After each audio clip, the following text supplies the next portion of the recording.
নমস্কার, স্বাগত সিটিভিএনে। আমি তিথি রয়েছি আপনাদের সঙ্গে। শুরু করছি এডুকেশন অনলাইনের আরও একটা নতুন পর্ব। আজ রীতিমতো সপ্তাহের প্রথম দিন, অর্থাৎ সোমবার, এবং প্রত্যেক দিনের স্কুলের রুটিনের কথা মনে পড়লে যেটা হয় যে আমরা কিন্তু ক্লাসটাই শুরু করতাম বাংলা ক্লাস দিয়ে, আর ঠিক তেমনভাবে সপ্তাহের শুরুটাও আমরা বাংলা দিয়েই করছি। অর্থাৎ আজকে বাংলা নিয়ে পড়াশুনো করব। তবে হ্যাঁ, যাদের জন্য আজকে ক্লাস, তা হলো ক্লাস 11-এর যে স্টুডেন্টরা রয়েছে, অর্থাৎ একাদশ শ্রেণীর আমার যে পড়ুয়া বন্ধুরা রয়েছে, পড়ুয়া ভাই বোনেরা রয়েছে, তাদের জন্য আজকের ক্লাস। তাই আগে থেকেই বলে দিলাম, আজ আমরা বাংলা ক্লাসে থাকবো, ক্লাস 11-এর বাংলা ক্লাস, এবং একটি কবিতা পড়বো। কবিতাটির নাম বাড়ির কাছে আরশিনগর। এজন্যই বলে দেওয়া, যাতে তোমরা খুব তাড়াতাড়ি চটজলদি তোমাদের টেক্সট বুক নিয়ে, নোটবুক নিয়ে, খাতা পেন নিয়ে বসে পড়তে পারো, কারণ পড়াশোনাটা তো আমাদের চালিয়ে যেতেই হবে। আর যিনি আমাদের পড়াবেন তার সঙ্গে একবার পরিচয় করে নিই। আমার সঙ্গে আজকে রয়েছেন তাপস কুমার হরি, শিক্ষক, কৃষ্ণপুর আদর্শ বিদ্যা মন্দির। স্যারকে অনেক স্বাগত জানাবো স্যার। এবং অবশ্যই কবিতা পড়ব, কিন্তু তার আগে কবিতার প্রেক্ষাপট জানা উচিত। কোথা থেকে এই কবিতার উৎপত্তি, কি ভাবনা থেকে এই কবিতা, আদৌ কবিতাই নাকি অন্য কোনো ধারা থেকে তা কবিতার আঙ্গিকে নিয়ে আসা হয়েছে, গোটা বিষয়টা একবার স্যারের কাছে জানতে চাইব। হ্যাঁ, সকলকে অসংখ্য শুভেচ্ছা। দিদি, তোমাকেও। ক্লাস 11 একাদশ শ্রেণী আমি শুরু করেছিলাম। আজকে আমার দ্বিতীয় দিন। প্রথম দিন আমি নুন পড়িয়েছিলাম। আজকে বাড়ির কাছে আরশিনগর। কবিতা বললে অবশ্যই কবিতা আকারে পড়বো আমরা, কিন্তু এটা কিন্তু একটা গীত সঙ্গীত। লালন ফকির তো কবি হিসাবে পরিচিত না, মানে গীতিকার এবং গায়ক তিনি এই বহু গান রচনা করেছেন। গানগুলোর বিষয়ে আমি ঢুকবো আস্তে আস্তে। এটাও একটা গান, কিন্তু আমরা কবিতার আকারে পড়ব। যেহেতু এটা গান, লালনের সঙ্গে তোমাদের পরিচয় তো তেমন নেই সে ছোটোবেলা থেকে। যারা একাদশ শ্রেণী মন্দির শোনো কী বলি, কবিতার বিষয়ে আমি প্রবেশ করব। তার আগে এই গীতি অর্থাৎ গানটা, যে তিনি তার মধ্যে দিয়ে কী বলতে চেয়েছেন, এই মরমী গীতিকার, তার গানের বিষয়বস্তু মানুষ। এটা আমি বারবার বলি, মানুষকে বাদ দিয়ে কিছু হয় না। জাত পাত ভেদাভেদ, উচ্চ নিচ বর্ণ ভেদাভেদ কিচ্ছু না, মানুষই আসল। এই বক্তব্যই কিন্তু তিনি বারে বারে তার বিভিন্ন গীতির মধ্যে, গানের মধ্যে দেখিয়েছেন। একটা গান আমার এই মুহূর্তে না বললেই নয়, বা মনে পড়ছে, আমি পড়াতে পড়াতে যেটুকু গান বলছেন, যেমন সব লোকে কয় লালন কি জাত সংসারে, লালন বলে জাতের কি রূপ, দেখলাম না এই নজরে। সব লোকে কয় লালন কি জাত সংসারে। এই যে লালনকে নিয়ে একটু না জানলে বোধহয় আমরা এই আজ আমাদের পাঠ্যে পৌঁছতে পারবো না। এনাকে নিয়ে অনেক, যেহেতু 1774 সালে তার জন্ম, বহুদিন আগে, বুঝতেই পারছো, এবং উনি দীর্ঘায়ু ছিলেন। 116 বছর উনি আমাদের মধ্যে জীবিত ছিলেন আর কি, মানুষের মধ্যে ছিলেন। তাই এখন তাকে নিয়ে অনেক কথাই আছে। সেটা কতটা মানে সত্য মিথ্যা বিচারে যাব না, আমরা যেটুকু জেনেছি সেটাই বলবো। তিনি হিন্দু না মুসলমান, তবে যেটা কথিত আছে, প্রচলিত আছে, তিনি হিন্দু ঘরে জন্মেছিলেন, তীর্থে গিয়েছিলেন। একটু শুনে না গল্পটা, তাহলে বুঝতে, কবিতার মধ্যে আমি অবশ্যই প্রবেশ করব। এইটা জানলে আমাদের বুঝতে সুবিধা হবে। তিনি তার স্ত্রী, মা সবই ছিলেন বাড়িতে। তিনি বেড়াতে গিয়ে অসুস্থ, অর্থাৎ পক্স, যেটা আবার কি বসন্ত বলে, সেই সময় তো ওষুধ তো ছিল না, বসন্ত রোগে আক্রান্ত হয়ে পড়েন, এবং তাকে ফেলে তার সঙ্গীরা এক নদীর ধারে ফেলে চলে আসে, ভাবছে মারা যাবেই। কিন্তু জন্মমৃত্যু তো ঈশ্বরের হাতে। লালন কিন্তু মারা যাননি। তিনি খুব কাতরাচ্ছিলেন, অসহায় অবস্থায় নদীর পাশে এক মুসলমান রমণী তাকে ঘরে নিয়ে যান, সেবা শুশ্রূষা করে তাকে সুস্থ করে তোলেন, তাকে মা বলে ডাকেন। তারপর যখন তিনি যখন সুস্থ হয়ে উঠলেন, তিনি তার পরিচয় দিলেন এবং বলে, আমি ওকে বাড়িতে যাব। যখন তিনি বাড়িতে গেলেন, দেখলেন তার স্ত্রী বিধবার বেশ, মা, তারা দেখলেন তার ছেলে ফিরে এসেছে। কিন্তু দেখো, সমাজটা এত পিছিয়ে পড়া, এত অন্ধকারে ছিল, জাতপাতের ভেদাভেদ, ভাবো আজ থেকে কত বছর আগে এতটা মারাত্মক আকারে ছিল। স্ত্রী, মা লালনকে গ্রহণ করতে পারলেন না সমাজের রক্তচক্ষুর ভয়ে। এইখান থেকে বোধহয় তার জীবনের বাঁক শুরু হলো। মানুষ, তার স্ত্রী, মা তার কাছে যেতে পারলেন না, ফিরে এলেন, আবার ফিরে এলেন সেই মুসলিম পরিবারে, সেখানে বিবাহ করলেন। এবং দেখো, হিন্দু মুসলমান, এই যে দুটো বিষয় তার জীবনের সঙ্গে, তার মরমের সঙ্গে, তার সঙ্গীতের সঙ্গে মিশে আছে। এবং তিনি ভাবলেন যে মানুষকে যারা ছোট করে দেখে বা মানুষকে যারা দূরে সরিয়ে রাখে, মানুষের মনুষ্যত্ব বোধকে যারা খুব হেয় প্রতিপন্ন করে, তারা তো আসল মানুষ নয়। তিনি ওই আখড়া বানালেন। আখড়া বানালে একটা আশ্রম মতো ভাবতে পারো, তোমাদের মতো হয়ে বলছি আমি। এটা অনেকগুলো শব্দ আছে যেগুলোকে একটু অপ্রচলিত শব্দ, একটু মন দিয়ে শোনো, প্রশ্ন করে আমি বলে দেবো। যাই হোক, সেখানে তিনি সাধনা শুরু করলেন। সে তার আল্লাহ না ভগবান এটা নয়, তিনি নিরাকার হিসেবে দেখলেন। এসে তিনি শুরু করলেন এই যে গানের মধ্যে সেই কথাই তিনি বাবা বলেছেন। আমি আরেকটু বলে দিই, তোমরা যারা শুনছো সামনে বইটা খুলে রাখো, আমি টেক্সট পড়বো, প্রত্যেকটি শব্দে অর্থ বলে দেব। আগে মূল বিষয়টা বুঝে নাও। এটা ছোট্ট একটা কবিতা, তা মূল বিষয়টা বুঝতে পারলে তোমরা যে কোনো প্রশ্ন উত্তর দিতে পারবে। আমি কবিতা বিষয়টা একটু বলে দিই।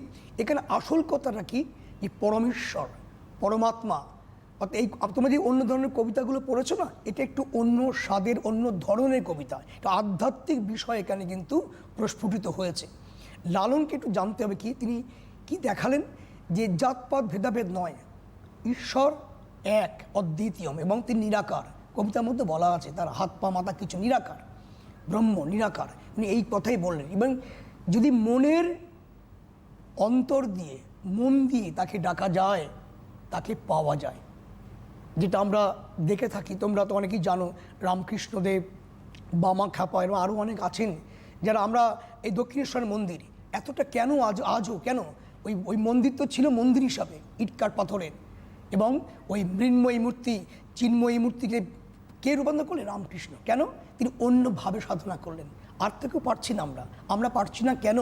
না, আমাদের মধ্যে সেই আকুতিটা নেই, সেই মনের মানুষকে, সেই অন্তরে পরমাত্মাকে ডাকবার মতো যে সাহস, যে যোগ্যতা, যে আকুতি, যে চোখের জল, আমরা ঠিক সেইভাবে ফেলতে পারি না, তাই তাকে পাই না।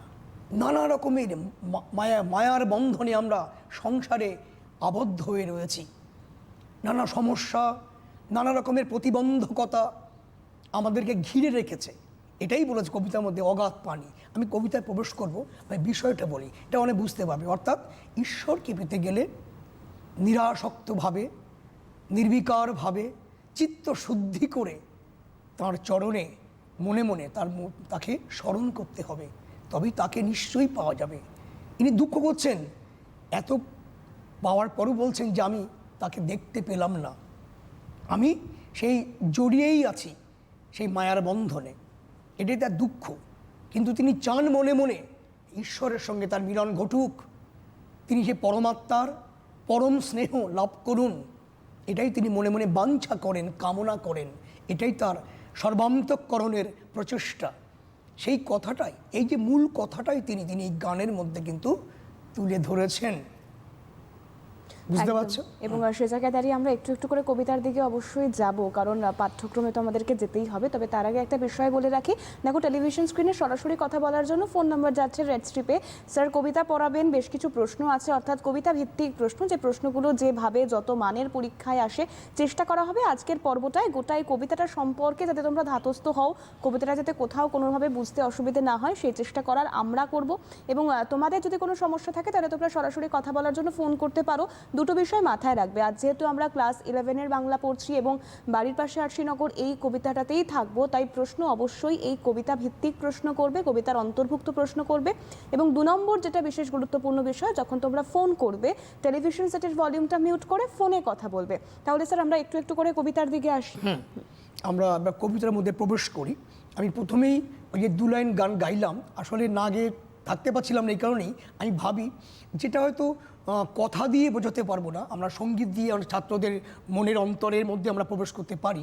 যাই হোক, এই কথার মধ্যে কিন্তু লালন সম্পর্কে আমরা অনেকটা বুঝতে পারি। তিনি বললেন যে সব লোকে কয় লালন কি জাত, তিনি হিন্দু না মুসলমানও নয়। সংসারে লালন বলে জাতের কিরূপ দেখলাম না এই নজরে। জাতটা কি মানুষ সৃষ্টি করেছে, এইটা উনি বলতে চাইলেন। ঈশ্বরের কাছে সবাই সমান, তার কাছে সবাই সমান, সবার সমান অধিকার, এইটাই ওনার মূল কথা। এই কথাটা উনি বারবার প্রতিষ্ঠা করার চেষ্টা করেছেন। কিন্তু দেখো, এবার কবিতায় প্রবেশ করতে দেখো, আমি একদিনও না দেখিলাম তারে, আমার বাড়ির কাছে আরশি নগর ও এক পরশী বসত করে। গ্রাম বেরিয়ে অগাধ পানি, ও তার নাই কিনারা নাই তরুণী পারে। আমি বাঞ্ছা করি দেখব তারি, আমি কেমন সে গায়ে যাই রে। বলবো কি সেই পড়শির কথা, ও তার হস্তপদ স্কন্ধ মাথা নাই রে। ও সে ক্ষণেক থাকে শূন্যের উপর, আবার ক্ষণেক আসে নীরে। পড়শি যদি আমায় ছুঁতো, আমার জম যাতনা যেত দূরে। আবার সে আর লালন একখানে রয়, তবু লক্ষ যোজন ফাঁকরে। আমি সবসময় যেটা বলি, তোমরা কিন্তু তোমাদের প্রশ্নের স্টাইল মানে 5-এর বেশি তো নাম্বার কোথাও নেই, মান 5। তাহলে কবিতাটার বিষয়বস্তু ভালো করে পড়লে ওই 5 নাম্বার উত্তর দিতে পারবে। কিন্তু টেক্সট বেশ খুঁটি খুঁটি পড়তে হবে, প্রত্যেকটি শব্দের মানে জানতে হবে। কেন? ওই MCQ আছে, 4টি প্রশ্ন থাকবে, অর্থ ওটা জানতে হবে, এবং এক কথায় অর্থাৎ 20টি শব্দের মধ্যে উত্তর লিখতে হবে। যদি প্রত্যেকটি লাইনের মানে জানো, শব্দের মানে জানো, তাহলে তুমি সমস্ত প্রশ্নের উত্তর খুব সুন্দর দিতে পারবে এবং বাংলাতে অনেক অনেক নাম্বার পাবে। এবার কবিতার মধ্যে প্রবেশ করে দেখো, উনি দুঃখ করছেন যে আমি একদিনও না দেখিলাম তারে। বলছে আমি এত ডাকি, এত সাধনা করছি, কিন্তু তাকে দেখতে তো পাচ্ছি না। আমার বাড়ির কাছে আরশি নগর, আরশি মানে আয়না, মিরর, আয়না, হ্যাঁ, যাতে আমার দর্পণ, যাকে মুখ দেখি। এখানে কিন্তু দ্ব্যর্থক কিছু কথা আছে। আরশি নগর, যাকে মুখ দেখা যায়, কি মানে আমার আগেই ঈশ্বর নিরাকার, সর্বত্র জল স্থল অন্তরিক্ষে সর্বত্র তিনি বিরাজমান। বিবেকানন্দের কথা আছে, জীবে প্রেম করে যেই জন সেই জন সেবিছে ঈশ্বর। সর্বজীবে সর্বভূতে পঞ্চভূত সর্বত্র ঈশ্বরের অস্তিত্ব বিরাজমান। আমরা বুঝতে পারি না, আমরা ধরতে পারি না, আমরা সেভাবে ডাকতে পারি না, তাই তাকে আমরা পাই না। এটাই উনি বলতে চাইছেন যে আমার বাড়ির কাছে, আমার কাছেই আছে, আমার হাতের কাছেই আছে, কিন্তু থেকেও আমি তাকে কিন্তু পারছি না। আর কি, সে এক পড়শি। এই পড়শিরা কে? এই পরমাত্মা, জগদীশ্বর, পরম পুরুষ, মনের মানুষ। এই প্রসঙ্গে আরেকটু বলি, আমি বলি কারণ এই কথাগুলো তোমাদের মনে রাখার জন্যে। একটা সিনেমা হয়েছিল মনের মানুষ, তোমরা অনেকেই দেখে থাকবে। মনের মানুষ, এই লালনে কিন্তু জীবন, মনের মানুষ, সুনীল গঙ্গোপাধ্যায়ের লেখা বইটা মনের মানুষ। এটা সিনেমাতেও দেখেছো, দেখে নিও। আবার যদি টিভিতে হয় বইটা দেখো, তাহলে লালন সম্পর্কে তোমরা অনেক বিষয়ে ভালো জানতে পারবে, খুব সুন্দর একটা ধারণা তোমার চলে আসবে। এই মনের মানুষ যাকে আমরা সব সময় খুঁজে বেড়াই, সব সময় কাছে পেতে চাই, কিন্তু চাইলে তো পাওয়া যায় না। সেই মনের মানুষকে কি অত সহজে পাওয়া যায়? অনেক পথ অতিক্রম করে, অনেক দুঃখের সাগর পেরিয়ে, অনেক চোখের জলের বিনিময়ে তাকে পেতে হয়, সাধনায় পেতে হয়। উনি সেটাই বলতে চাইলেন, কাছেই আছে, পাচ্ছি না। গ্রাম বেরিয়ে অগাধ পানি, ও তার নাই কিনারা নাই তরণী পারে।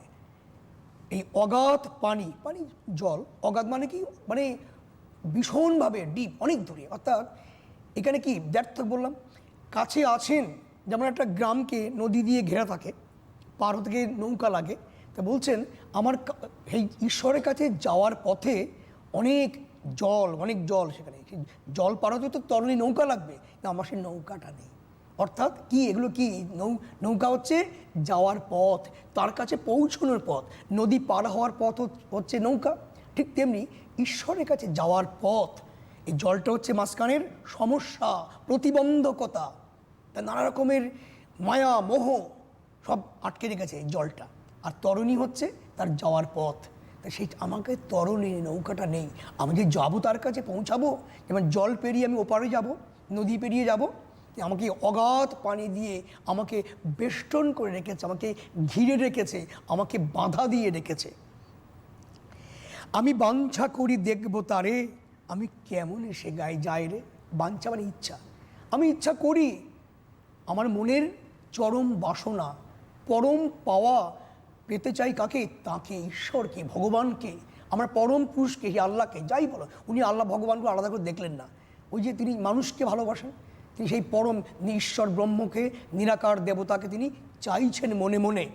কিন্তু যেতে পারছেন না, তার বাঞ্ছা কিন্তু অপূর্ণ থেকে যাচ্ছে।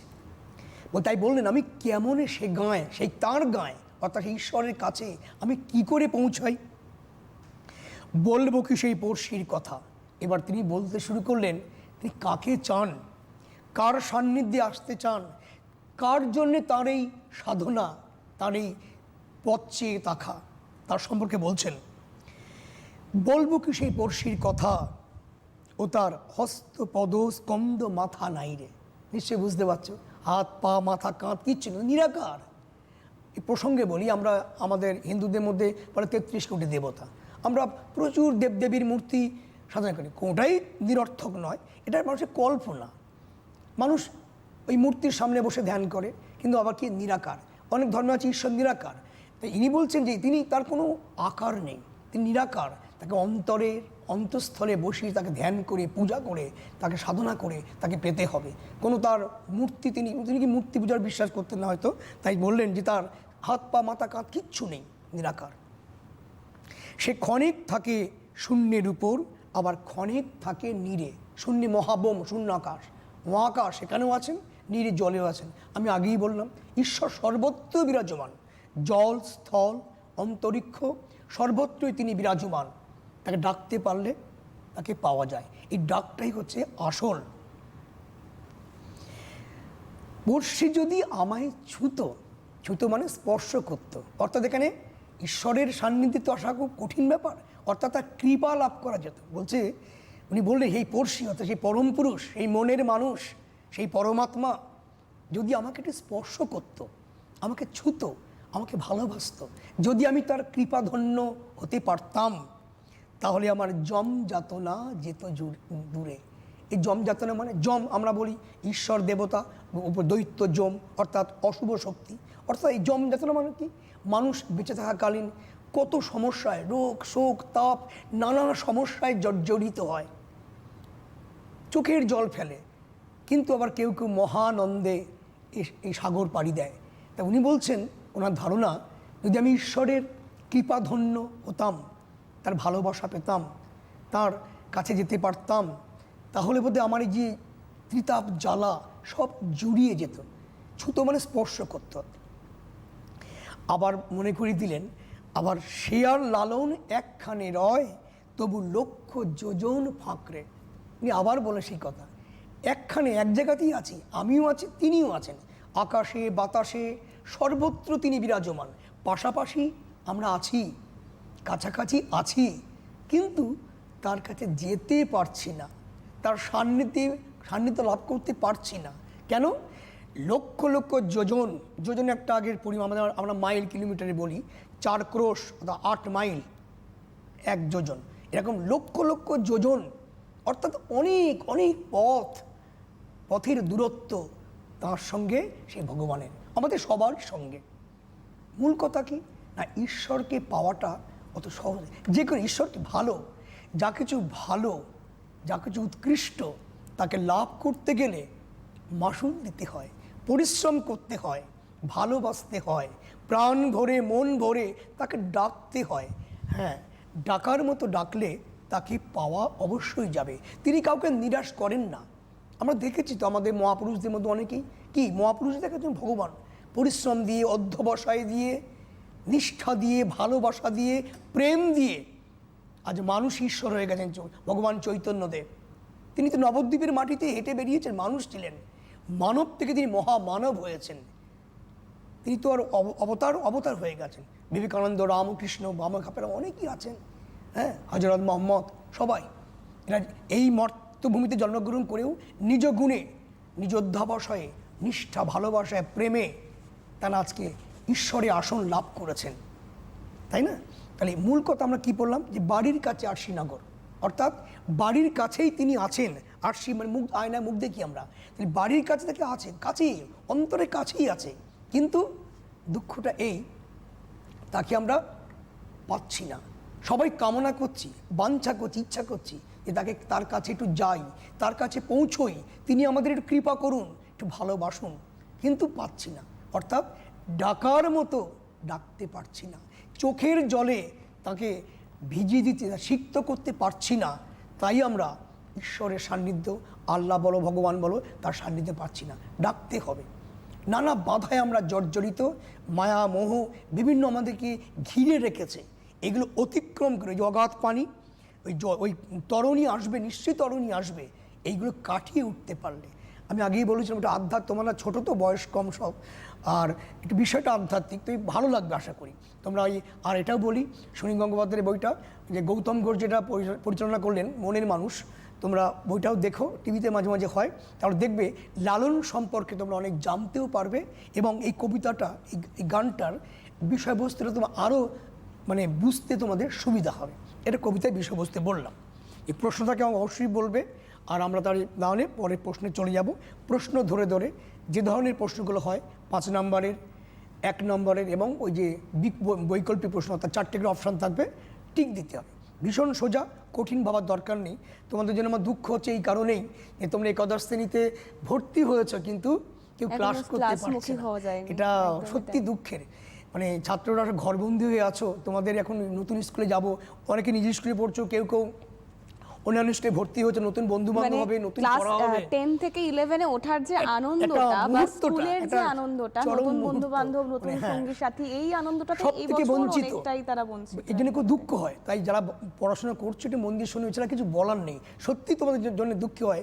এটা এই দুঃখটা খুব তাড়াতাড়ি দূরীভূত হোক। যতই অনলাইন ক্লাসেস থাকুক, যাই থাকুক না কেন, ক্লাসে গিয়ে টিচারদের কাছ থেকে ক্লাস নেওয়া বা বন্ধু বান্ধবদের সঙ্গে, সহপাঠীদের সঙ্গে ক্লাস করা, এটার একটা আলাদা আমেজ থাকে। হয়তো এই বছরটা, এই পরিস্থিতিটা আমাদেরকে একটু মানিয়ে নিতে হবে, এই যা।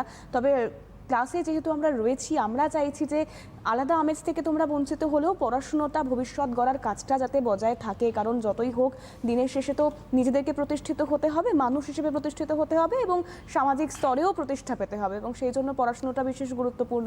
আর তাই আমরা ক্লাসেও রয়েছি, প্রত্যেক দিন তোমাদের সঙ্গে থাকার চেষ্টা করছি।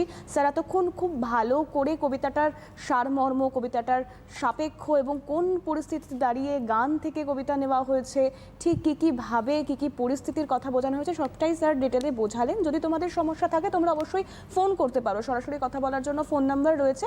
আমরা তোমাদের প্রশ্ন অবশ্যই নেব, এবং তার পাশাপাশি যে প্রশ্নগুলো স্যারের রয়েছে সেই প্রশ্নগুলো স্যার একটা একটা করে তাহলে আমরা উত্তর মারফত এগিয়ে যাই। প্রশ্ন থাকলে বলবে। একদমই। 1 নম্বর প্রশ্ন থাকছে, এক পড়শি বসত করে, অর্থাৎ কবিতার লাইনটা কোট করা হয়েছে এবং তারপর লেখা আছে, পড়শি বলতে বক্তা কাকে বুঝিয়েছেন? বক্তা তার পড়শিকে দেখতে পাচ্ছেন না কেন? কবিতা অবলম্বনে তা আলোচনা করো। এটার হচ্ছে মার্কস থাকবে 5, অর্থাৎ 5 নম্বরের প্রশ্ন। তোমাদের আমি আগেই বলেছি 5-এর বেশি কিন্তু কোথাও কোনো প্রশ্ন থাকে না। 5 সবচেয়ে বড় প্রশ্ন। আগে 10-15 উত্তর লিখতে হতো, এখন 5। বিষয়টা হয়েছে সোজা। আর আমি আবার বলি তোমাদেরকে, কবিতাটা ভালো করে রিডিং পড়বে, প্রতিটি শব্দের মানে জানবে, এবং কবিতার মূল ভাব, কবি ঠিক কী বলতে চেয়েছেন, যদি এইটা বুঝতে পারো তাহলে দেখবে তুমি নিজেই প্রশ্ন উত্তর দিতে পারছো, নিজেই লিখতে পারছো। এটাই দরকার। সবসময় নোট বই বা অন্যের কোনো দরকার নেই। তুমি বোঝো, প্রয়োজনে তুমি নিজের 2-4 কথা বলতে শেখো, লিখতে শেখো, তাহলে দেখবে তোমার উত্তরের মানটা অনেক অনেক গুণ বেড়ে যাবে। হ্যাঁ, পড়শি মানে কি? আগে পড়শি প্রতিবেশী যাকে বলে, নেভার। তা প্রতিবেশীরা কি? এখানে বলছে আমার পড়শি মানে কি, সেই আমার বাড়ির কাছেই ওই আরশিনগর, এবং সেখানে আমার পড়শি। এই পড়শি হচ্ছেন সেই মনের মানুষ, সেই পরমাত্মা যাকে খুঁজে উনি বেড়াচ্ছেন, তিনি বাড়ির কাছেই বাস করেন। পড়শি মনের মানুষ, তার পরমাত্মা, যাকে তিনি খুঁজে, অর্থাৎ আরাধ্য দেবতা, এই তো পড়শি। তিনি খুঁজে পাচ্ছেন না কেন? যেহেতু কবিতার ছোট্ট, দেখবে একই কথা মানে গুছিয়ে বা ঘুরে ফিরে ওই মূল গন্তব্যে পৌঁছচ্ছি আমরা, ওই কথাই আসবে। খুঁজে পাচ্ছেন না কেন?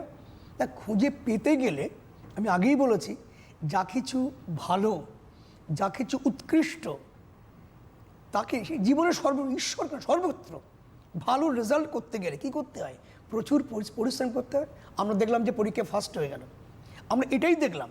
সেই ফার্স্ট হওয়ার পিছনে সেই ছেলেটার যে নিষ্ঠা, পরিশ্রম, অধ্যবসায়, তার চেষ্টা, ভালোবাসা, এগুলো কিন্তু আমরা চট করে বিচার করি না, কিন্তু পিছনে এগুলো ছিল বলেই তো সে ফার্স্ট হলো।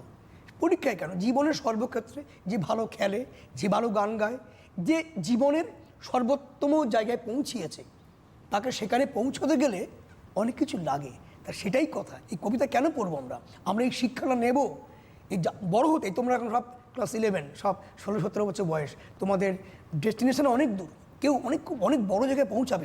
এই যে পৌঁছানোর জায়গায় পৌঁছতে গেলে কি করতে হবে? তোমাদের মন প্রাণ দিয়ে চেষ্টা করতে হবে। ঘুরে ফিরে অতিমারি কথা আসে, এই যে কিছুটা আমরা আটকে আছি, থেমে থাকলে চলবে না, আমরা করব জয়। সবসময় পজিটিভ ভাববে, নেগেটিভকে জীবনে কোনো স্থান দেবে না। আমি পারবই, আমরা সত্যি জয় করব, আসুন না। জীবনে ঝড়ঝঞ্ঝা থাকবেই, প্রাকৃতিক যেমন আছে জীবনেও থাকবে। তাহলে এই কবিতা পড়তে তো আমরা একটু জীবনের কথা বলছি, শুধু কবিতা পড়ে না তো। মানে সুপ্ত কথা কি বলা আছে, ঈশ্বরকে পেতে গেলে যেমন পরিশ্রম করতে হয়, কি পরিশ্রম, সাধনা করতে হয়, ঠিক তেমনি জীবন গড়তে গেলে, জীবনে জয়ী হতে গেলে, সাফল্য পেতে গেলে তোমাকে পরিশ্রম করতে হবে। যারা পরিশ্রম এবং ওই যে বললাম ঈশ্বর দেখা দেবেন কি করে, ওই সাফল্যের মধ্যে দিয়ে ঈশ্বর তোমার সামনে দেখ, ওইটাই তোমার, ওই তোমার ঈশ্বর। যে যা কামনা করেছিল যদি সেই তার লক্ষ্যে পৌঁছয়, সে বলে ঈশ্বরের সান্নিধ্য। ওই বলছে পড়শি যদি আমায় ছুতো, আমার জমযাতনা যেত দূরে। ওই সাফল্যই তার জীবনে ঈশ্বর হয়ে দেখা দেয়। কি ব্যাপারটা বুঝতে পারছো? শুধু কবিতা পড়বো নয়, কবিতার মধ্য দিয়ে আমরা জীবনের কথা ভাববো, আমাদের মনের যে ইচ্ছাগুলোকে কিভাবে মেলে ধরবো, ডানা মেলে বেড়াচ্ছে সেগুলোকে যাতে সুপরিকল্পিতভাবে, সুন্দরভাবে বাস্তবায়িত হয়, সেই চেষ্টাও তো করতে হবে। তাই বলছেন যে তাকে পাওয়া যাচ্ছে না, তাহলে পেতে গেলে কি দরকার, সাধনা দরকার। অনেক সমস্যা থাকবেই, সমস্যা না থাকলে জীবন সুন্দর হয় না।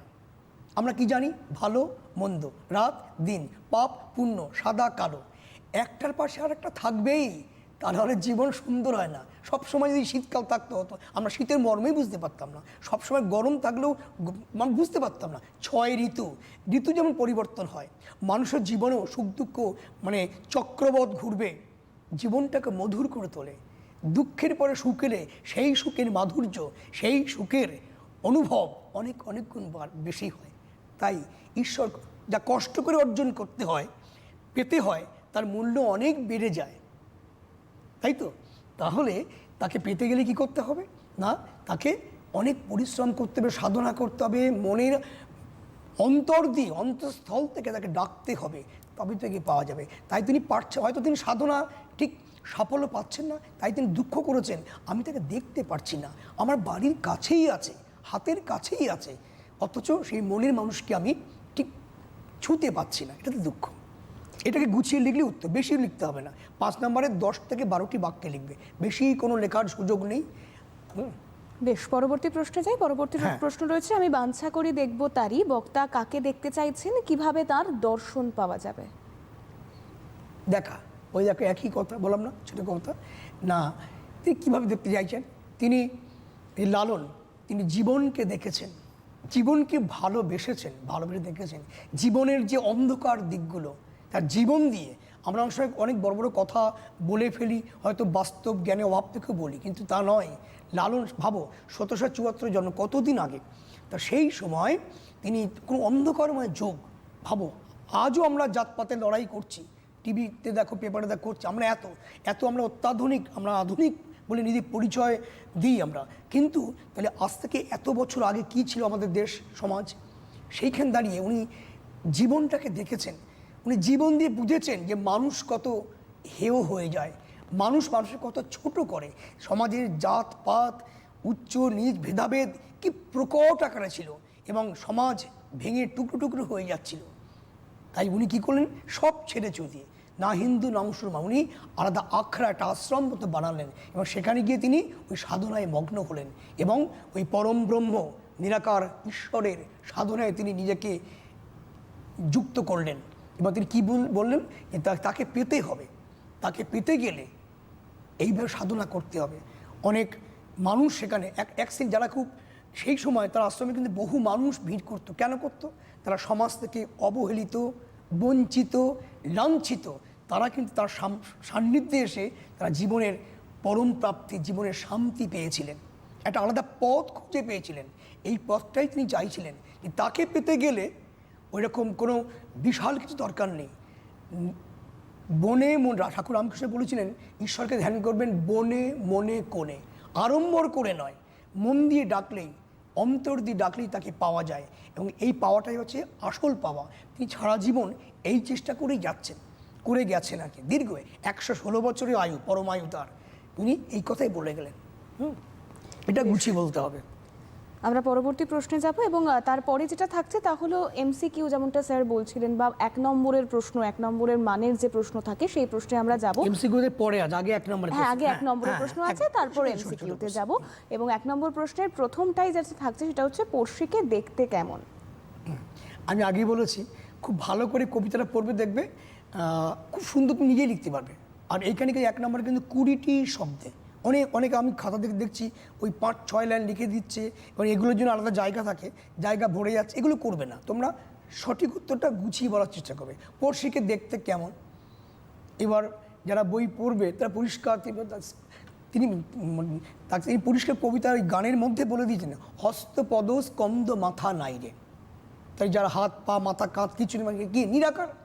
তাহলে বলো ঈশ্বর হচ্ছেন তার পড়শিরা, তাদের মনের মানুষ, তিনি নিরাকার বলে ব্র্যাকেটে বলো, তার হস্তপদ কন্দ, ওই তার লাইনটা বলে দিয়ে বলো তিনি নিরাকার, এটা বললেই হয়ে গেল। কোনো আকার নেই ঈশ্বরের, কোনো আকারে আমরা পুজো করি বিভিন্ন দেবদেবী মূর্তিতে, কিন্তু সেটা যার সেই বিশ্বাস, কিন্তু উনি বলছেন যে ঈশ্বর নিরাকার, তাকে সেইভাবেই আমরা পুজো করব, স্মরণ করব। সেক্ষেত্রে অনুভূতি এইগুলি দরকার। এখানে পূজার উপকরণ কি? অনুভূতি দিয়ে, অনুভব দিয়ে, ভালোবাসা দিয়ে, চোখের জল দিয়ে। এখানে আলাদা কোনো উপকরণ দরকার লাগে না, ডাকলে পাওয়া যাবে। মুসলিম ধর্মে কি আছে না, আল্লাহর কোনো কেউ ছবি দেখেছে? কোনো নেই। ওরা কিন্তু ওই আল্লাহকে ডাকে, হ্যাঁ, মন প্রাণ দিয়ে ডাকে, হ্যাঁ। সেখানে কিন্তু কোনো আল্লাহর কোনো মূর্তি কিন্তু দেখে না।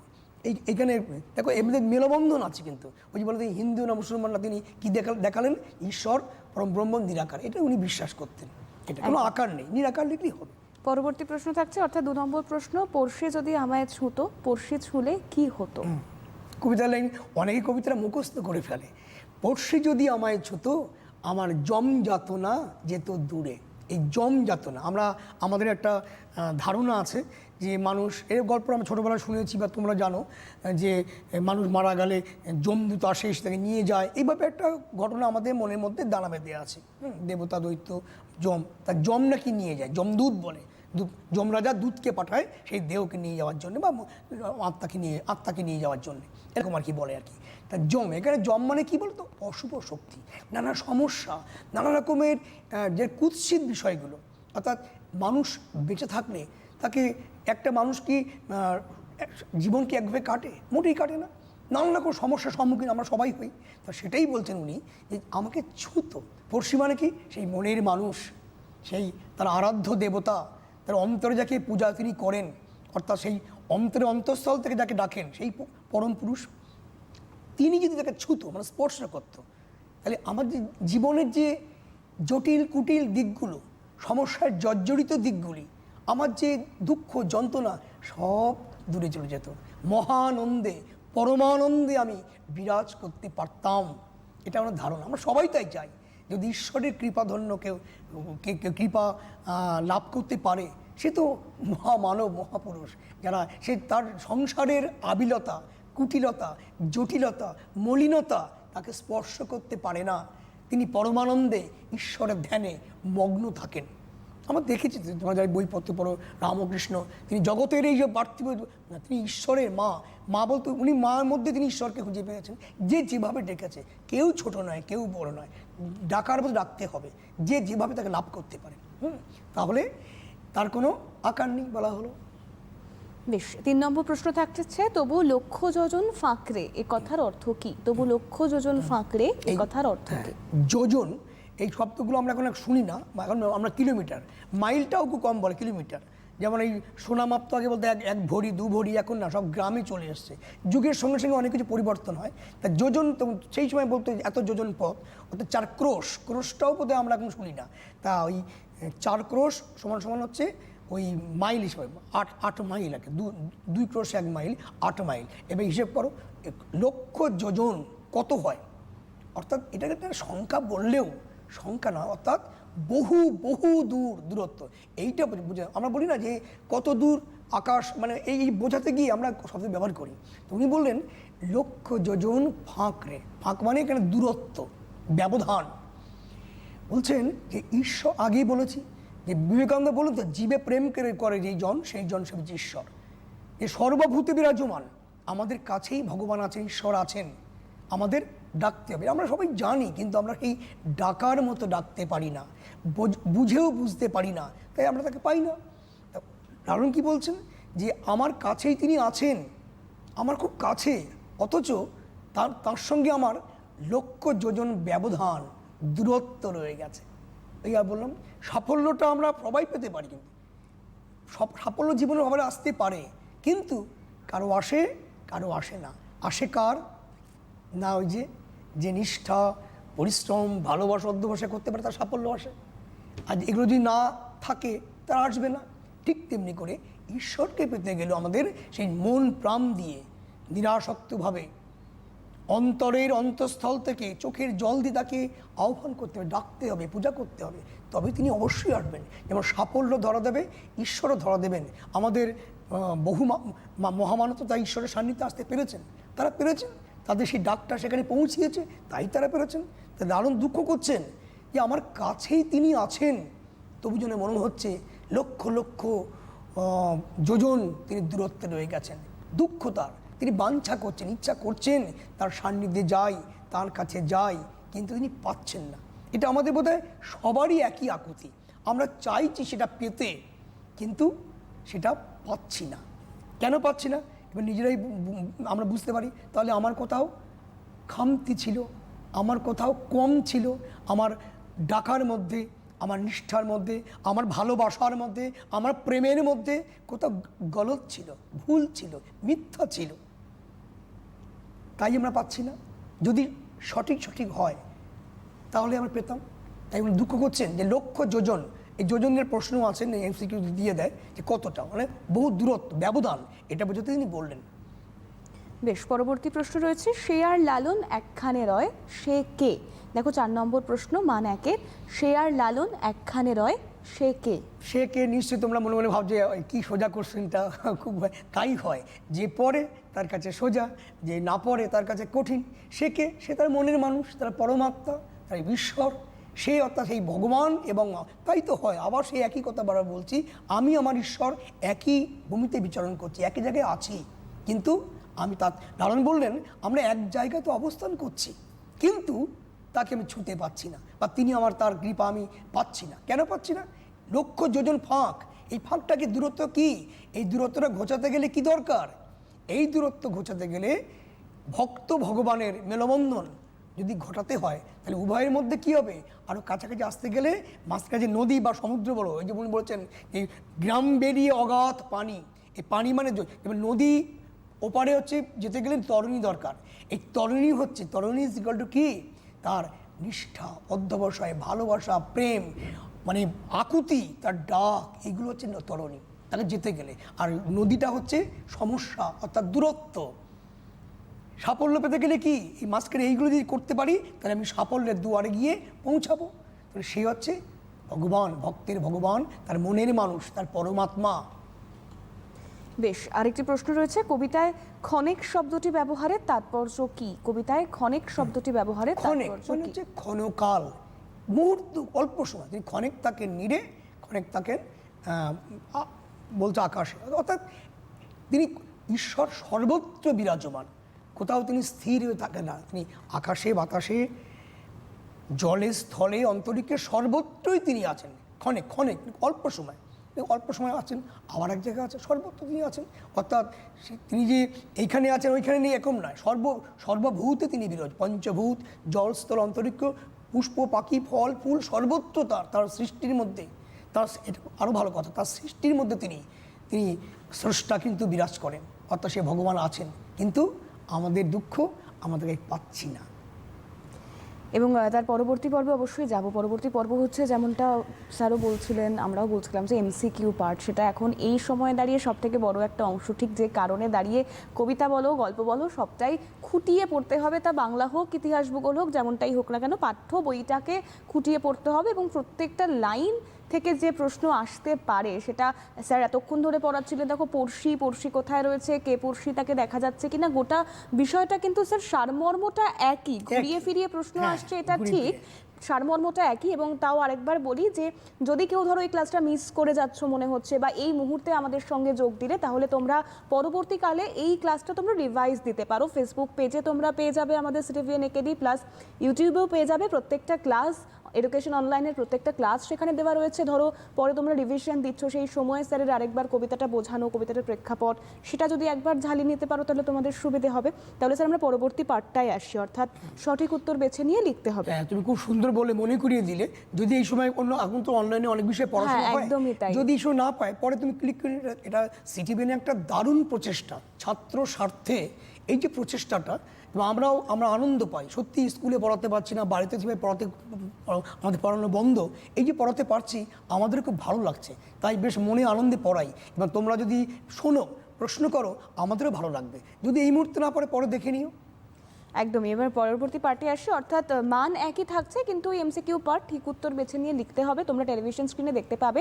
1 নম্বর থাকছে ক্ষণিক থাকে, তারপর ব্ল্যাঙ্ক উপর, অর্থাৎ মাটির উপরে, শূন্যের উপরে, আকাশের উপরে না বাতাসের উপরে। 4টে অপশন দেওয়া আছে, খুব মজার কোশ্চেনগুলো। হ্যাঁ, সে আমরা ছোটবেলায় পড়তাম, ছোটবেলায় কোশ্চেন এক্ষেত্রেও তাই, কবিতাটা যদি কারোর মুখস্থ থাকে তাহলে যে কোনো উত্তর সে অনায়াসে দিতে পারবে। শূন্যের উপরে একটা টিক দিলেই 1, বা দাগ নাম্বার দিয়ে ওটা শূন্যের উপর লিখতে 1 পেয়ে গেলে।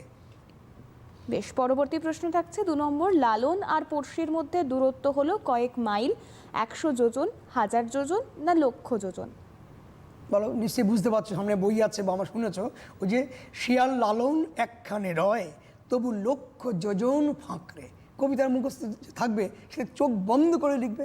এই জন্যই তো বাংলাতে এখন 100-এর মধ্যে 98, 95 পেয়ে যাচ্ছে, লিখলেই নাম্বার। বেশ, 3 নম্বর প্রশ্ন থাকছে, প্রথমটা ব্ল্যাঙ্ক থাকছে, যাতনা যেত দূরে, দেহ দুঃখ জম মৃত্যু, কোনটা আমার হবে? হ্যাঁ, ড্যাশ যাতনা যেতে চলে, জম যাতনা, জম অন্তর্জম, 4টে অপশন দেওয়া আছে, শুধু একটা দাগ দেওয়ার অপেক্ষা। জম যাতনা যেত দূরে। বেশ, 4 নম্বর প্রশ্ন থাকছে আবারও ড্যাশ, যদি আমায় ছুঁতো, পড়শি, প্রিয়, বন্ধু না প্রতিবেশী? কে ছুতো?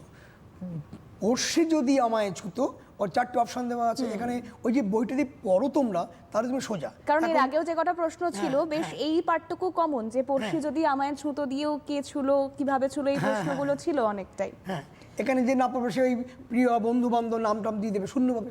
দুঃখটাই আমরা যখন খাতা দেখি, যারা তখন বলি যারা বই ধারে যায় না, এই যা ইচ্ছে একবার দুবার যদি কবিতাটা পড়ে মন কবিতাটা দিয়ে, পড়া থাকে, তাহলে কিন্তু তাহলেই লিখতে পারে। সমস্যা হয় কিন্তু আর একদিন পড়ে না, তার শূন্য পায়, আর লিখলেই তার 90 পেয়ে যাচ্ছে। একদমই তাই। আর 5 নম্বর প্রশ্ন থাকছে, তবু লক্ষ যোজন ফাঁকরে, এখানে ফাঁক শব্দটি বোঝাচ্ছে ফাঁকি, অবস্থা, দূরত্ব বা এই তিনটের মধ্যে কোনোটাই নয়? কোনোটাই নয়। দূরত্ব, মানে ফাঁকি না, দূরত্ব, দূরত্বটা বোঝাতে গিয়ে বললেন। এই 5টা অপশন, তাই তো? একদম। এবং সেক্ষেত্রে এটা হলো আমরা যেটুকু পড়াশুনো আজকে করব বলে এসেছিলাম সেটুকু পড়া, যেহেতু হাতে আমাদের অনেকটাই সময় রয়েছে, তাই আবারও স্যারের কাছে যাবো যে আর কি কি আমরা জানতে পারবো, শিখতে পারবো, বা পড়ুয়াদের জন্য আর কি কি বলার রয়েছে স্যার। আমি বললাম তোমার দেখবে ক্লাস 9-এ বাংলাতে 4টে মাত্র কবিতা আছে। আমি দুটোই পড়া, একদিন নুন পড়িয়েছিলাম, আজকে পড়ালাম হচ্ছে বারিকা চার শ্রীনগর। এই দুটো কবিতা বেছে নিলাম এই কারণেই যে হাফ ইয়ারলি পরীক্ষাগুলো হয়, আমি জানি না কী হবে না হবে, প্রথম দিকে আমরা এই কবিতাগুলো আগে পড়াই। এরপরে আছে দীপান্তরের বন্দিনী, আর হচ্ছে এই জনার আছে আর কি, এই কবিতাগুলো পরে আছে। তা ওটা পরে, তা আগে এই দুটো সোজা কবিতা মোটামুটি তোমাদের 11-এ উঠিতে কঠিন আগে পড়াই না, আগে এগুলো পড়িনি, এগুলো প্রথম দিকে থাকে। তাই এই কবিতা দুটো তোমরা যে কাজটা করবে, এখন তো এই অনলাইনে ক্লাস চলছে বা স্কুল হচ্ছে না, তোমরা কিন্তু কেউ থেমে থেকো না, দেখবে ঠিক সময়ে পরীক্ষা চলে আসবে। ওই time and tide wait for none. আমি বারবার যেটা আর্টস, কমার্স, সায়েন্স যে যেখানেই ভর্তি হয়েছো, দুঃখটা আগেই বলেছি, স্কুল তোমরা যেতে পারছো না স্কুলে, এটা খুব দুঃখ। কিন্তু ওই যে জীবনের এটা একটা শিক্ষা, বড় শিক্ষা। হয়তো দেখবে চরম দুর্দশার মধ্য দিয়েও একটা চরম শিক্ষা, পরম শিক্ষা পাওয়া যায়। আমরা প্রত্যেকেই শিখছি এই অতিমারি মহামারীর মধ্য থেকে, জীবনকে নতুন করে উপলব্ধি করছি। তোমরা তো ছোট, জীবন সবে শুরু করছো, তাতেই তোমরা ধাক্কা খেলে, যাক ধাক্কা একটা হয়তো আপাত দৃষ্টিতে একটা খুব সমস্যা বলে মনে হয়, খারাপ হয়, কিন্তু খারাপের পিছনে কিন্তু একটা ভালো দিক আছে। হয়তো ওই কোনো সুদিন অপেক্ষা করছে আমাদের জন্যে, সেই জন্য আমাদেরকে সহ্য শক্তি বাড়িয়ে নিচ্ছে। আমাদেরকে বিভিন্নভাবে পরীক্ষা নিচ্ছে, এইভাবে ভাবতে শেখো। ভেঙে পড়বে না, দুঃখ করো না। তোমরা যে যেখানে আছো, তোমরা ছাত্র, পড়াশোনাটাই আগে তোমার দরকার। তোমরা প্রত্যেকটি বিষয় ভালো করে একটু পড়াশোনা শুরু করো বাড়িতে, যেমন কি পড়াশোনা করতে স্কুলের টাইমটা বাড়ি পড়াশোনা করো, দেখবে। আর আমি যেটা বারবার আমাদের বলেছি, এখানে অনেকবার এসেছি, আরও আসতে হবে, এবং তোমাদের জন্যই আসবো। সিটিবিএন তো ভালো একটা আয়োজন করেছেন, এবং তোমাদের জন্যই আসবো, যে তোমাদের কাজে লাগবে।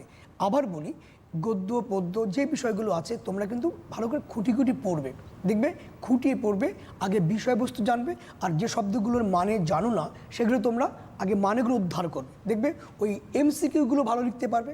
আর গদ্য হোক, পদ্য হোক বা নাটক হোক, যেগুলো আছে মূল বক্তব্যটাকে। আর অবশ্যই তোমরা এটা পড়াশোনার টেকনিক, যার কলম প্রসূত, অর্থাৎ যিনি লিখছেন, যে কবি, সাহিত্যিক, নাট্যকার, গল্পকার যিনি হন না কেন, তার সম্পর্কে জানতেই হবে।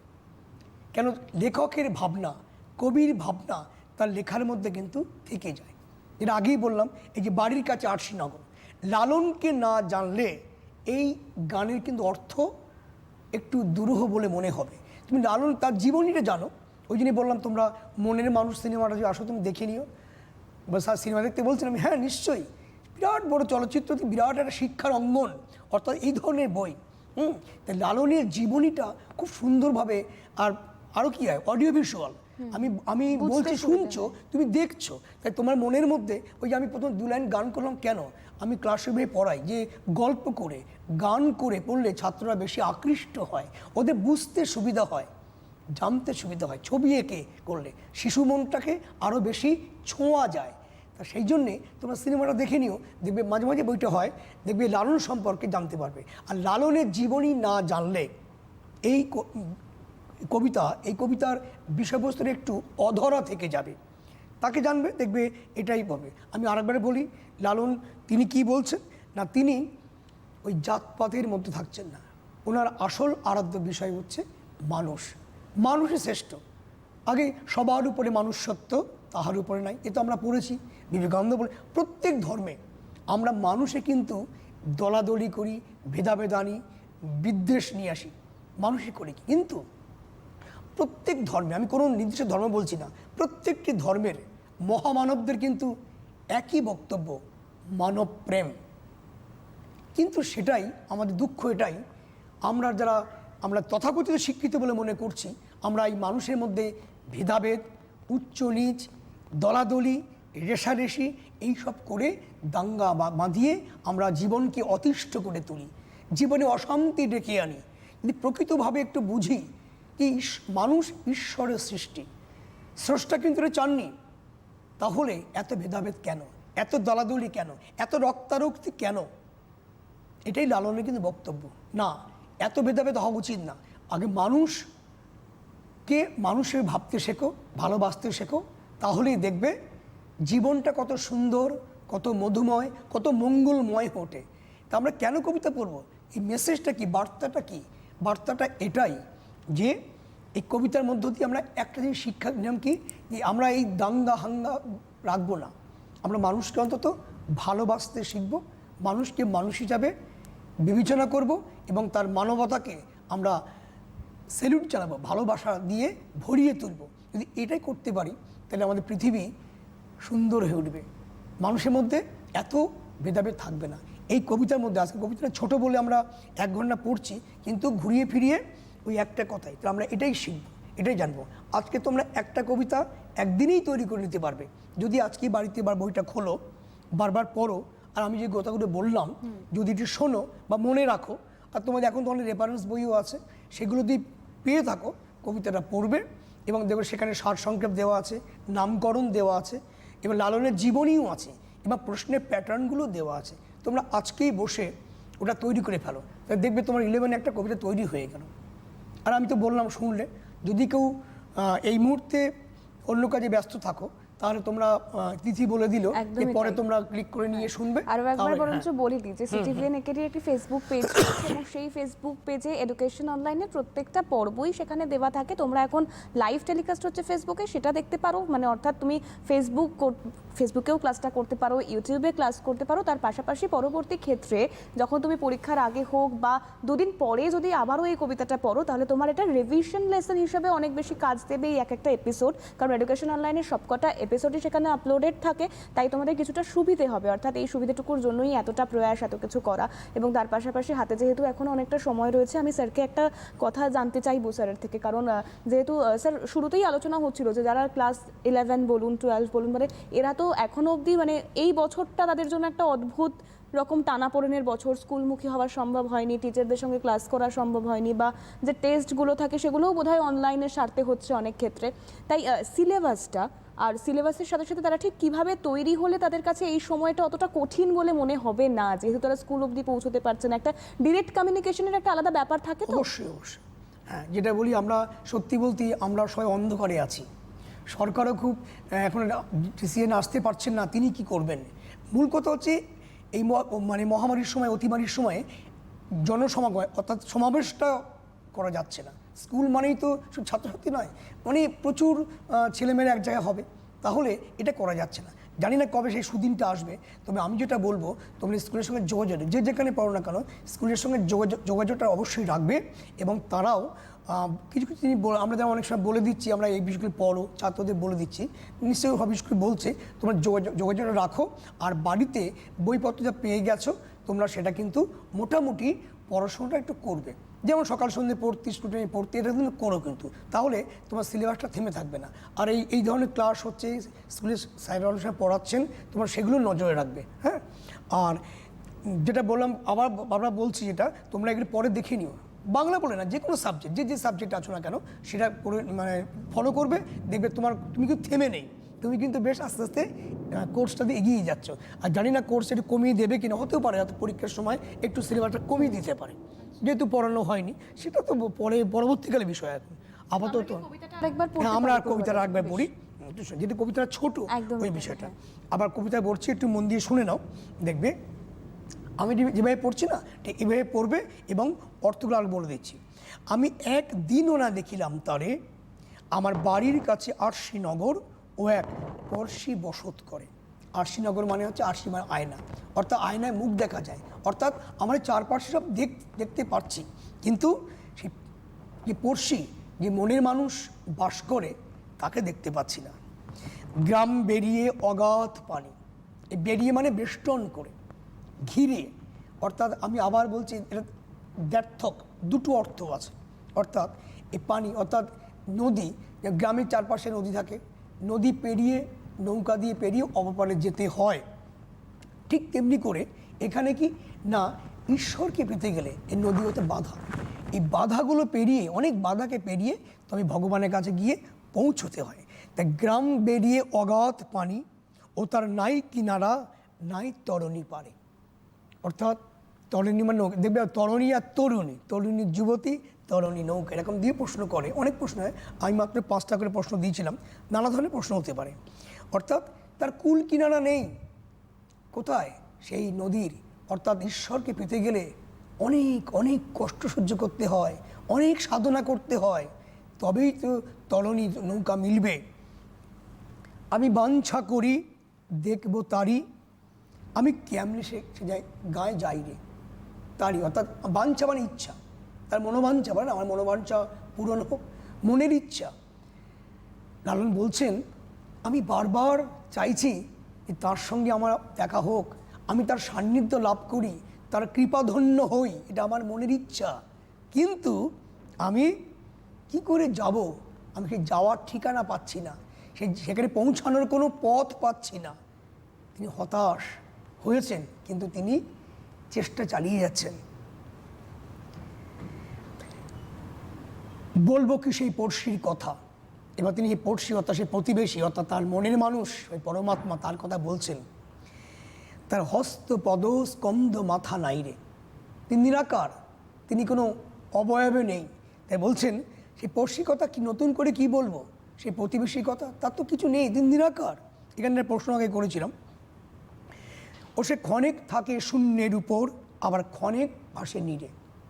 আগেই বলেছি সর্বত্র, এখানে জল এবং স্থল বা আকাশ মহাশূন্যের কথা বলেছেন। শুধু তাই নয়, জল স্থল অন্তরিক্ষ সর্বত্রই তিনি বিরাজমান। কোথাও নেই এমন কথা নয়, শুধু ডাকার মতো ডাক, ভালোবেসে ডাক, তার কানে পৌঁছলেই তিনি কিন্তু আমাদের সামনে আসতে পারেন বা তাকে ধরা দেবেন। ধরা দেবেন বলতে হয়তো মূর্তির মধ্যে নয়, তিনি ভালোবাসায় ধরা দেবেন, তার অন্তরে কিন্তু তার কি পৌঁছে যাবেন। পড়শি যদি আমায় ছুতো, আমার জম যাতনা যেত দূরে। এই লাইনে প্রশ্ন করেছিলাম, এই ছুতো মানে স্পর্শ কথা, টাচ, আমার না ছোঁয়াছুঁই বলে না, এই ছুতো মানে কি? অর্থাৎ পড়শির, অর্থাৎ সেই মনের মানুষ, সেই দেবতার, সেই ভগবানের, সেই আল্লাহর, যাই বলো না কেন, সেই ভগবানের যদি ঈশ্বরের বা মনের মানুষের কৃপা আমি একটু লাভ করতে পারতাম, তাহলে আমার যে জীবনের দুঃখ, যন্ত্রণা, জ্বালা, অশান্তি, নানা রকম যে প্রতিবন্ধকতা, সমস্যা, আমি এগুলো থেকে মুক্তি পেতাম, আমি আরাম পেতাম, ভালো থাকতাম। এটা আমরা সবাই চাই, এটা শুধু লালন নন। আমরা কি করি, আমরা সকাল সন্ধ্যা ঈশ্বরের ভজনা করি, কেন করি? যে সারাদিনের থেকে একটু মুক্তি, একটু আনন্দ, একটু ভালোবাসার মনটাকে একটু পবিত্র, শুদ্ধ করে তোলার চেষ্টা করি। এখন যার যেভাবে ডাক সে সেখানে পৌঁছায়, যে অন্তরে অন্তঃস্থল থেকে ডাকতে পারে সে আর তার কাছে পৌঁছতে পারে। যিনি পারেন তিনি পারেন, ইনি দুঃখ করছেন আমি পারছি না, তাহলে পড়শি যদি আমায় ছুতো, আমার জম যাতনা যেত দূরে, তো দূর হয়ে যেত, অর্থাৎ আমার যে লাঘব হতো, আমার সেই কষ্টগুলো সব নিরাশ হতো, লাঘব হতো। আবার সে আর লালন একখানে রয়, তবু লক্ষ যোজন ফাঁকরে। এই লাইন দিয়ে প্রশ্ন 5 নম্বরে 1 নম্বরে হয়, এমসিকিউ তো হয়। সে মানে অর্থাৎ সেই ভগবান। আবার সেই বলছি, ভগবান আমরা সবাই এক জায়গাতেই আছি, আমাদের সর্বত্রই 10 দিক সর্বভূতে তিনি বিরাজমান। কিন্তু আমরা তার কাছে পৌঁছতে পারছি না। কেন? না, লক্ষ লক্ষ যোজন, অর্থাৎ বহু বহু দূর পথ রয়ে গেছে, পৌঁছতে পারছি না। তাহলে পৌঁছতে গেলে কি লাগবে? উনি দুঃখ করলেন, পৌঁছতে গেলে আমাদের কি লাগবে? আমি আবার তোমাদের জীবনের কথা বললাম, এ সাফল্য যদি এইভাবে দেখি আমরা, এই সাফল্যে পেতে গেলে আমাদের কি করতে হবে? নিষ্ঠা, অধ্যবসায়, ভালোবাসা, প্রেম, পরিশ্রম, এই সবগুলোর মেলবন্ধনে সাফল্য পাওয়া যায়। ঠিক তেমনি করে আকুতি, ভালোবাসা, প্রেম দিয়ে, চোখের জল দিয়ে ঈশ্বরকে ধ্যান করলে, ডাকলে, তবে ঈশ্বরও কিন্তু সে ধরা দেন। এই হচ্ছে আমাদের গানের, যেটা অবশ্যই গান, এই কবিতাটার মূল বিষয়বস্তুটা। লালন সুন্দর করে একটা জীবনের একটা আধ্যাত্মিকতা ভাব, এটা অন্যান্য কবিতার থেকে একটু আলাদা, এটা নিশ্চয়ই তোমরা বুঝতে পেরেছো। আজকে বা কবিতা ভালোকে তৈরি করে ফেল বাড়িতে। একদমই। আর আজকে ক্লাসটাও যতটা হয়েছে আর কি, মানে একটা কবিতা আমরা বেশ কয়েকবার, দুবার তো স্যার পড়ালেন, এবং তার পাশাপাশি যেহেতু খুব ইলাবোরেটলি, অর্থাৎ বিস্তারিত আলোচনা করা হয়েছে প্রত্যেকটা প্রশ্ন নিয়ে, তাই আমার মনে হয় স্যার এই আজকের ক্লাসটা যদি কেউ মন দিয়ে শোনে তাহলে হয়তো অনেকটাই কবিতাটা তৈরি হয়ে যাবে। আশা করি তাহলে যে মাধ্যমিক পাস করার যে বুদ্ধি আছে ধরে ফেলবে, এটা খুব বেশি তো কঠিন নয়, আর একটা ছোটো কবিতা। অর্থাৎ আমার মনে হয় একাদশ শ্রেণীতে এই কবিতাটা আজকেই তোমার তৈরি হয়ে যাবে। যারা ক্লাস শুনেছো বা ক্লাসটা ভালো করে বুঝতে পারলে প্রশ্ন, সেক্ষেত্রে স্যার এই কবিতাগুলোকে মুখস্থ করে ফেলা জরুরি, মানে যেহেতু এমসিকিউ থাকে বা অনেক ছোট ছোট প্রশ্ন সেটা আসে, করতে পারলে ভালো হয়। তুই মুখস্থ করার ধরনটা আজকে অনেকে করতে চায় না, তুই ভালো করে পড়ে এরকম তো মনের মধ্যে কথাগুলো গাঁথা থাকে। একদম মুখস্থ হয়তো হবে না, কিন্তু করতে পারলে ভালোই হয়, কেউ করেও ফেলে ছোট কবিতা, কিন্তু অনেকবার করে পড়লে কিন্তু তোমার কথাগুলো কিন্তু মনের মধ্যে গেঁথে যাবে। তখন তুমি এমসিকিউ বা শর্ট কোশ্চেন কিন্তু তুমি অনায়াসে উত্তর দিতে পারবে, অসুবিধা। আর বড় প্রশ্ন বলতে গেলে শুধুমাত্র 5 নম্বর, এবং সেক্ষেত্রে বোধহয় ভেঙে ভেঙে আসে, ভেঙে 5টা হতে 1, 4, 3, 2 হতে পারে। কিন্তু আমি যেটা প্রথম বললাম, কবিতা পড়ার পরে কবিতার মূল ভাবটা, কবির বক্তব্যটাকে খুব ভালো করে তৈরি করবে। ওইটা তৈরি করতে পারলেই কিন্তু তুমি যে কোনো উত্তর যেভাবেই আসুক না কেন তুমি সুন্দরভাবে গুছিয়ে লিখবে। অবান্তর লেখার জায়গা নেই, বেশি লেখার জায়গা নেই। 5 নম্বরে ওই যে 10 থেকে 12টা বাক্য লিখতে হবে, গুছিয়ে, অবশ্যই হাতে লেখাটা পরিষ্কার করবে। এভাবেই আমাদের ক্লাসটা আজকের মতো শেষ করতে হচ্ছে। স্যারকে অনেক ধন্যবাদ জানাবো আমাদের সঙ্গে থাকার জন্য, পাশাপাশি তোমরাও এভাবে আমাদের সঙ্গে থেকো, তোমাদেরকেও অনেক ধন্যবাদ। নজর থাকো এডুকেশন অনলাইনের পরবর্তী ক্লাসে। আজ এ পর্যন্তই, নমস্কার।